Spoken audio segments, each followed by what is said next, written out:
રહ્યા છો Gujarat bulletin news. હવે જોઈએ અગત્યના સમાચાર. વટવામાં જૂની અદાવતમાં યુવકની કરપીણ હત્યા કરાઈ. અમદાવાદના વટવા વિસ્તારમાં આવેલા ચારમાળિયા પાસે અંગત અદાવતમાં એક યુવકની ઘાતકી હત્યાનો ચોંકાવનારો બનાવ સામે આવ્યો છે. કેટરિંગનું કામ કરતા મોહમ્મદ શકીલ નામના યુવક પર આસિફ શેખ નામના શખ્સે છરી વડે અને પથ્થર વડે જીવલેણ હુમલો કર્યો હતો. જૂની બોલાચાલી અને અંગત અદાવતને પગલે થયેલા હિંસક હુમલામાં ગંભીર ઇજાઓ પહોંચતા મોહમ્મદ શકીલનું ઘટના સ્થળે જ કરુણ મોત નીપજ્યું છે, જેના કારણે સમગ્ર વિસ્તારમાં ભારે ચકચાર મચી ગઈ છે.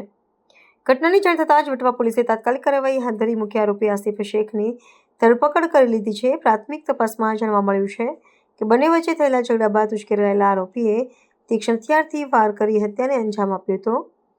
પોલીસે હાલ હત્યાનો ગુનો નોંધી ઘટના સ્થળની તપાસ સાથે આ મામલે વધુ કાયદેસરની કાર્યવાહી તેજ કરી છે.